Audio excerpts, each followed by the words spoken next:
Good morning. We'll just wait a couple of minutes for everyone to join.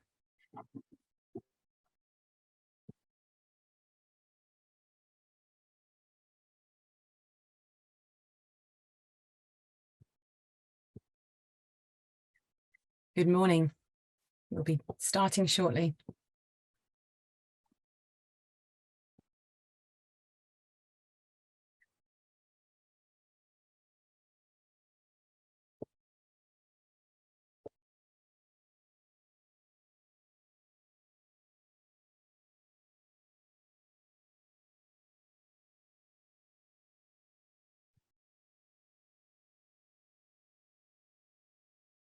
We'll just give it one more minute and then we'll get started.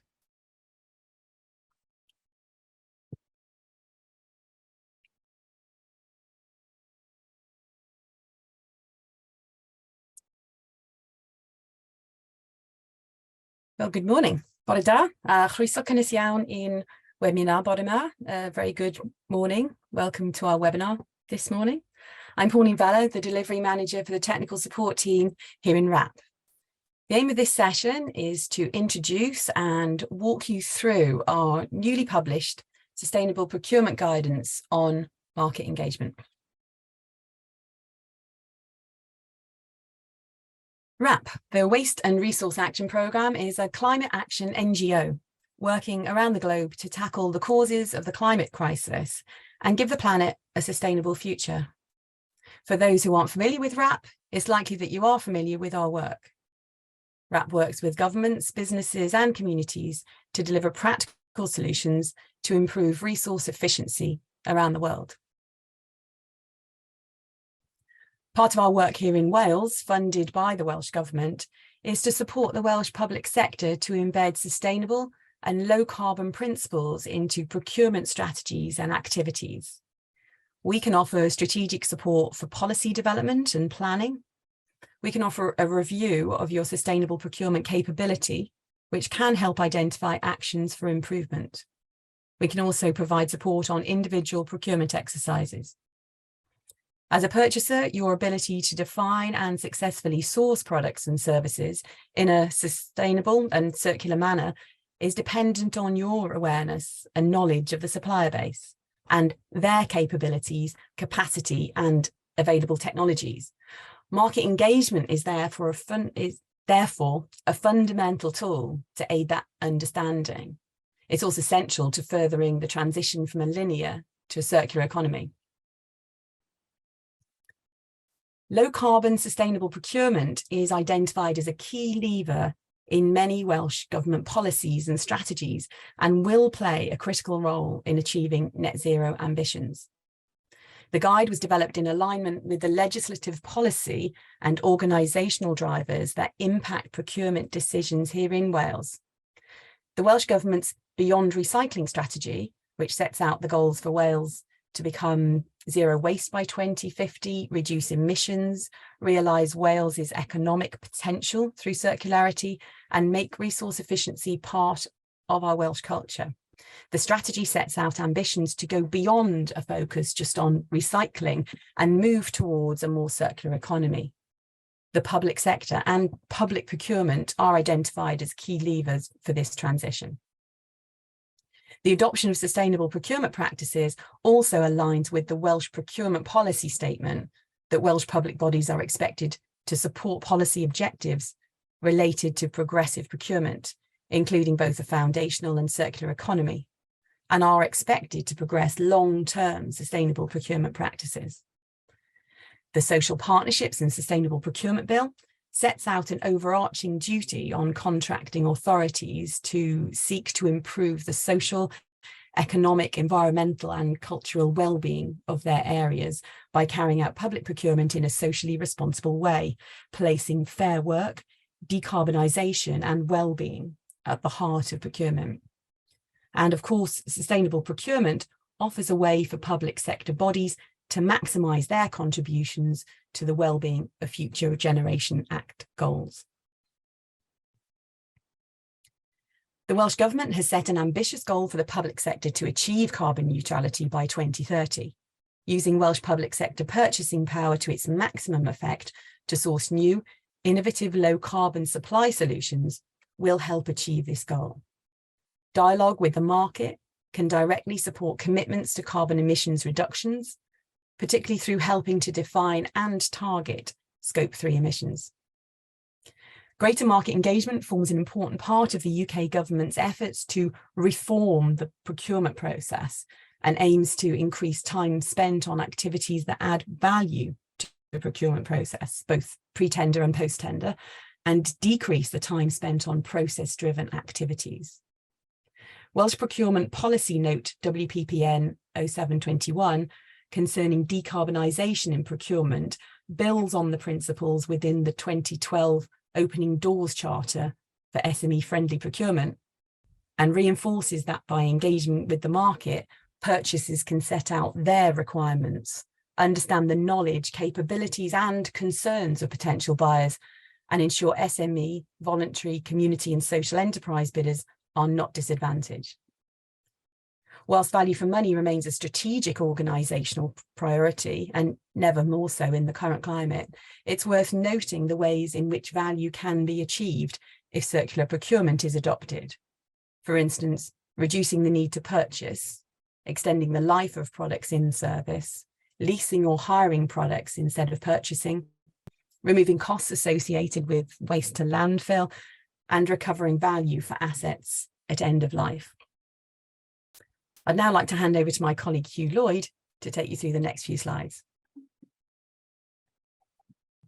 Yeah, thank you for that, Polly. My name is Hugh Lloyd, and I'm a business account manager with RAP Cymru. So I thought I'd start today with what the definition of market engagement is, and I was going to use the one that the Crown Commercial used. So Crown Commercial say, early market engagement, also known as soft market testing, is the process of engaging with potential suppliers before you begin buying goods and services for your organisation. It gives suppliers the opportunity to both inform the specification and to get ready to meet the demand. Taking the time to carry out early market engagement and gather market intelligence is regarded as best practice and recommended as part of the preparation process for any future contract, especially where procurements are complex and of significant value. So why should you talk to suppliers before you buy? Well, early market engagement enables you to ask suppliers questions on important issues or decisions which will help you to refine your requirement. It helps you gain a better understanding from the market about what is possible. And for example, what resources such as staff, products or equipment would be needed to fulfill a contract.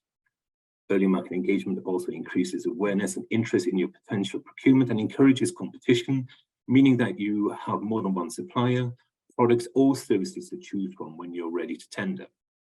So if you could go on to the next slide, please. Okay, so these are the two kind of categories that in the guidance, which we're discussing today.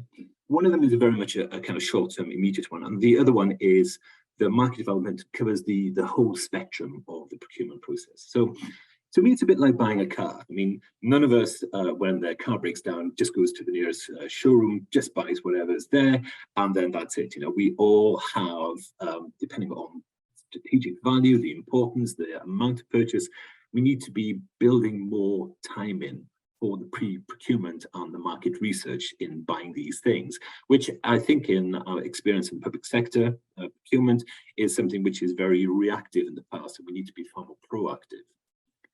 So what you're doing is you're looking at the talent within your supply chain to really try and deliver the things that Pauline mentioned before. So market dialogue, this is very much the front end, immediate market research that you're doing. It is about open and transparency, discussing the problem and possible solutions.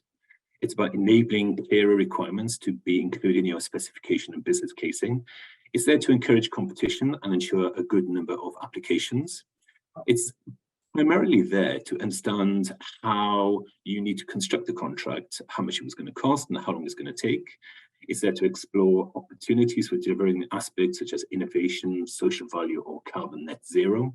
And also there to really identify who your potential suppliers are going to be and explore barriers that they might encounter for new entrants and help structure the procurement itself. Understand the risk and opportunities and build awareness of the latest products, services, and innovations.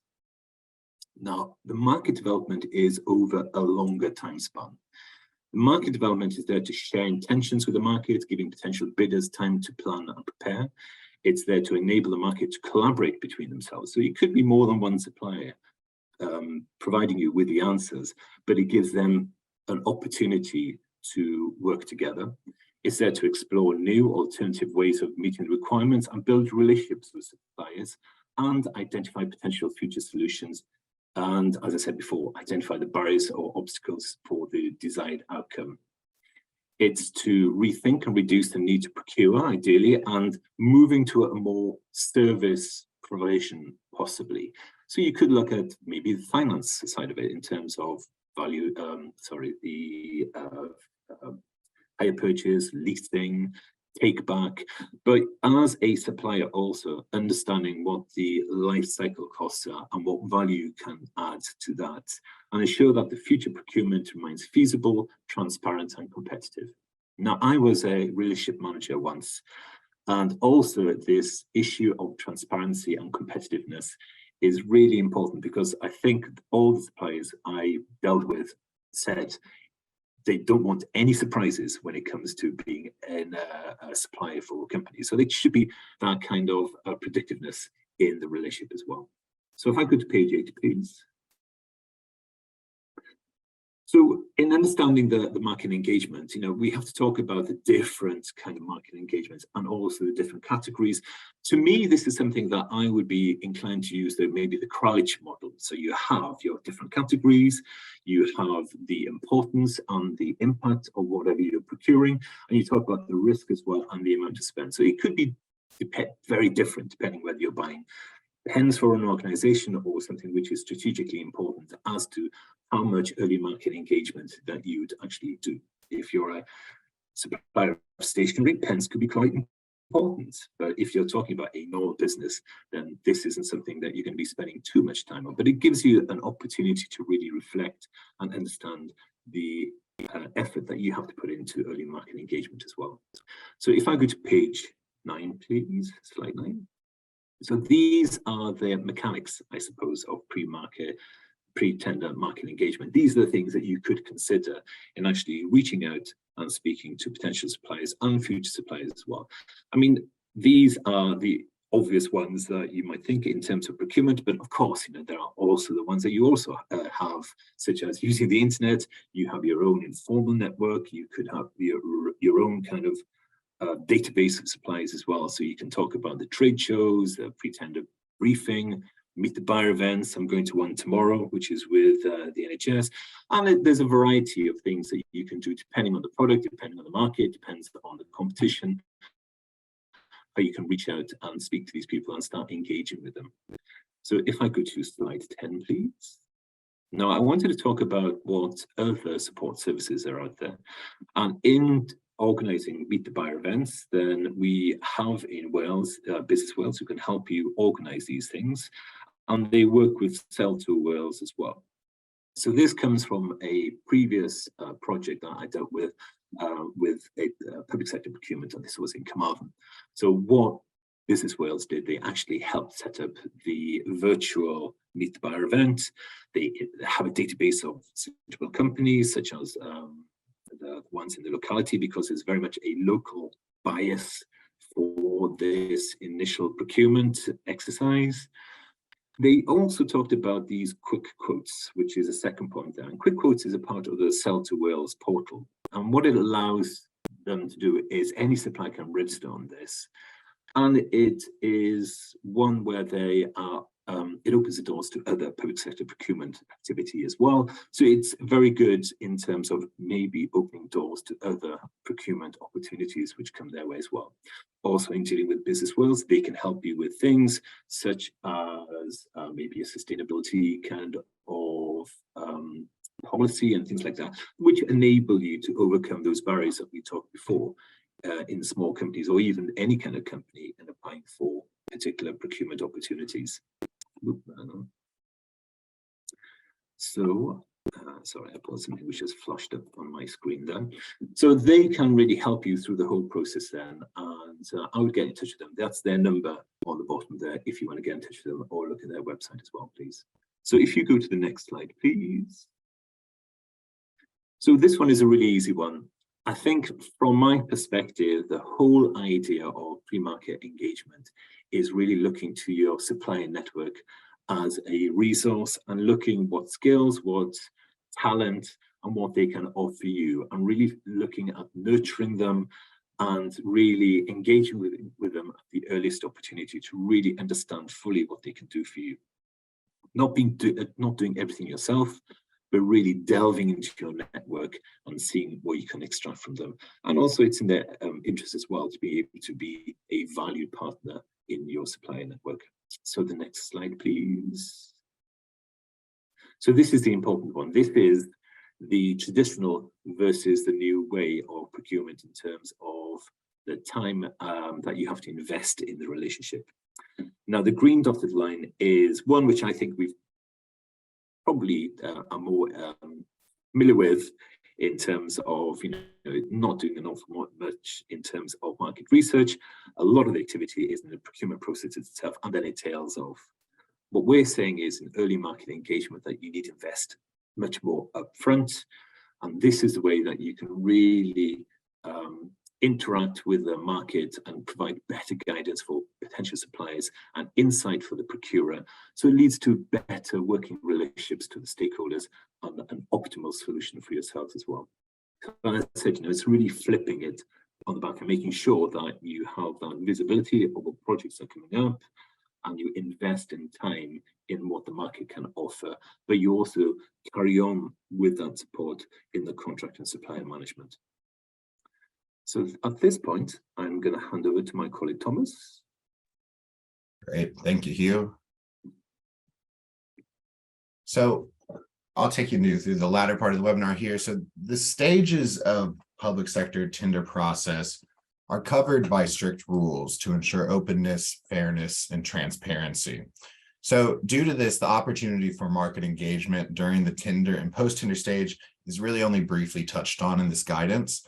It's also due to the fact, as Hugh just pointed out, the earlier the engagement, the likelier it is to yield a positive and more meaningful outcome.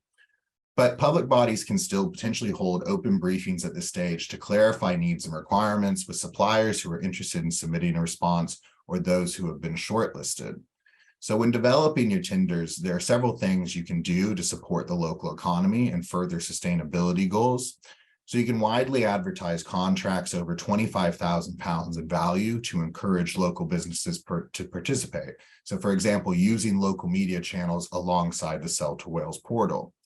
You could explore how lotting elements of larger bids could support SMEs alongside supporting your sustainability and low carbon objectives. Ensure that the tender can also enable bids from small businesses by, for example, making clear that permissible bids may include collaborative or consortia solutions. And then use the supplier feedback as an opportunity to obtain suggestions to improve your procurement processes, especially when engaging with SMEs. And this is also, you can use this as an opportunity to remind all suppliers that going beyond any sustainability requirements and specifications within their bid is always encouraged and welcome. So in the world of public sector procurement, I think market engagement can be seen as either a luxury or an inconvenience. And so typically when value for money is the focus of any requirement, procurement and commissioning teams are unable to build time into the procurement cycle to undertake market engagement activity. And then added to this, there's kind of a lack of clarity on the compliance of undertaking market engagement, and that can lead to missed opportunities to deliver sustainable benefits. So oftentimes public procurers don't want to undertake market engagement for fear of running afoul of the openness, fairness, and transparency rules. And while risks do exist when carrying out these market engagement activities, these are manageable if the engagement process is planned and well run. So to manage these risks, you need to be ensure that you are open, fair, and transparent to all suppliers. And you can do this by planning in advance and sharing with the market how you plan to engage with them. Make sure you treat all suppliers the same and ensure that all have equal access to information and receive the same information. Treat any supplier data you receive with respect. Remain open to suggestions and innovations and remain impartial. And it's really important, don't allow one supplier or one solution to define your entire procurement. So successful market engagement can help your organization deliver on sustainability goals, save money, and support the local economy. And to assist you, the guide includes the following suggestions on overcoming some common barriers when undertaking market engagement. So you can use this engagement to present a challenge to suppliers and to seek solutions. So market engagement can create supply networking opportunities and enable new supplier relationships to develop. And you can encourage new entrants into the market by holding local supplier engagement or bidder training days.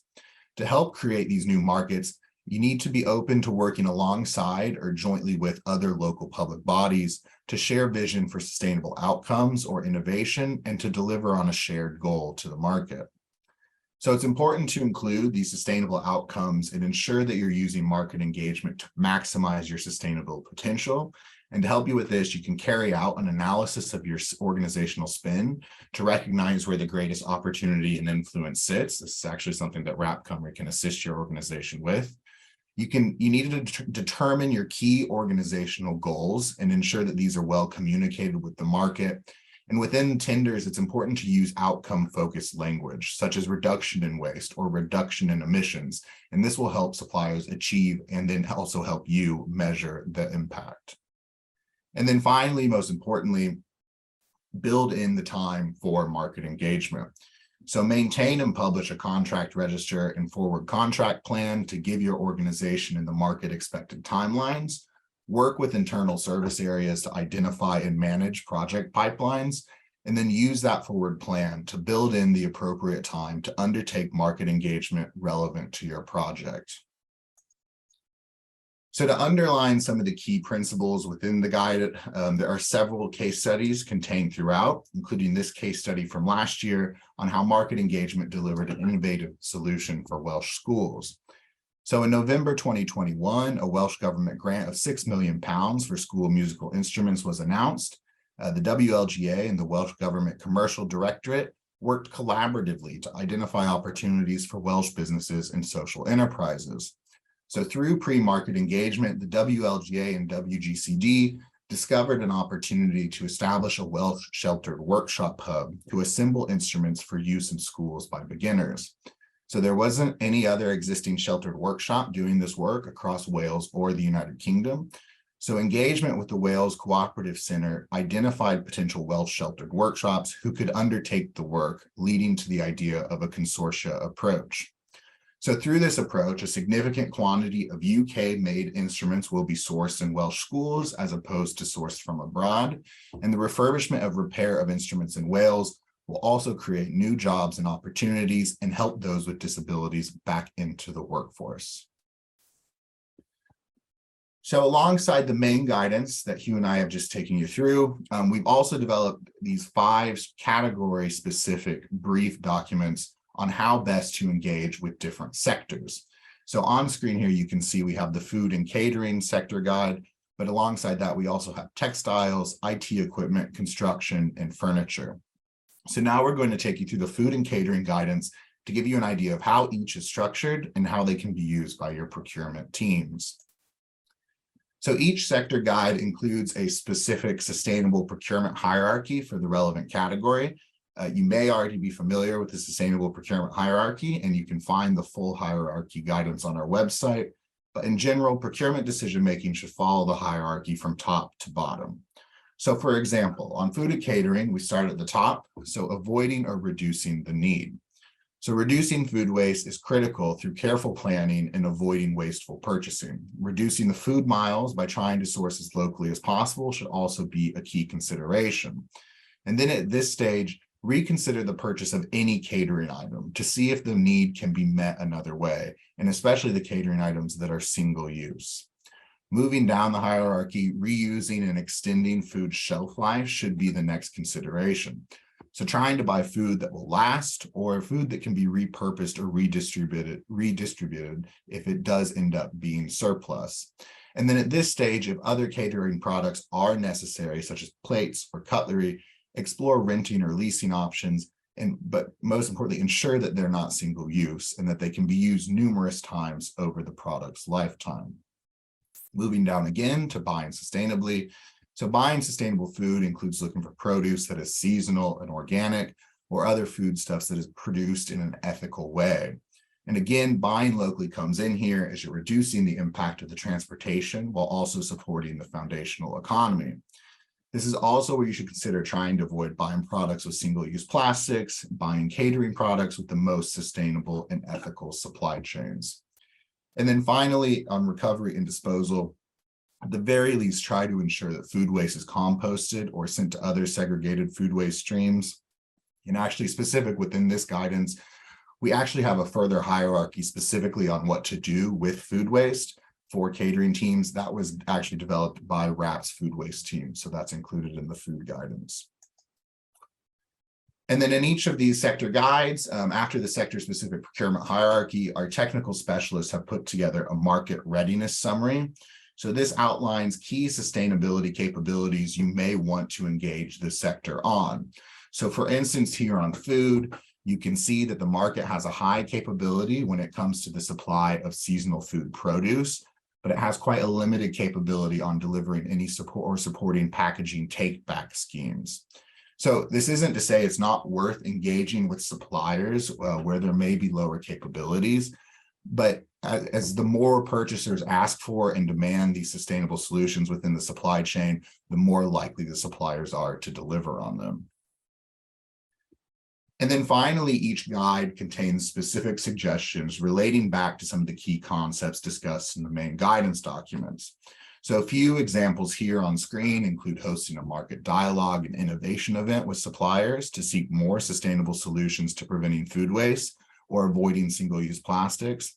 Or you can use a prior information notice or a PIN to let suppliers know you'll be seeking more information on transport emissions or sharing expectations with them on packaging materials. And then specifically on food, again, we've linked back to free RAP resources around food waste and packaging that have been developed specifically for catering. But regardless of the sector, using the tools outlined in these guides should help your organization work with suppliers to deliver more sustainable outcomes. So thank you very much for your time. I'll now be handing back to Pauline to wrap up the webinar. Diolch. Thank you, Thomas, and thank you, Hugh. So as Thomas has alluded to and Hugh, this early market engagement guidance is just one of a suite of sustainable procurement guidance that's available on our website.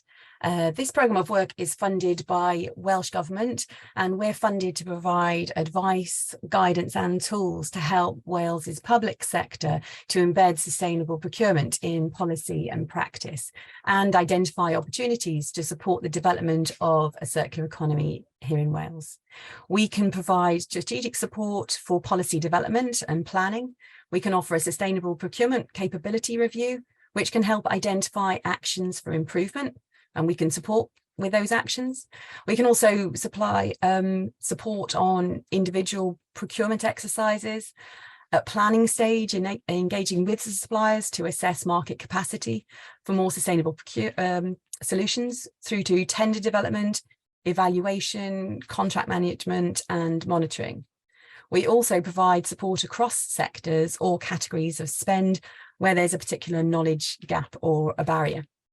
So I hope you found this useful. Please do feel free to get in touch with us, with either of us or all of us, if there's anything that we can help you with. Like I say, all the guidance is available on our website together with case studies. Please let us know also if you've got any feedback on this morning's webinar. So thank you very much for your time. Diolch am eich amser. Bore da.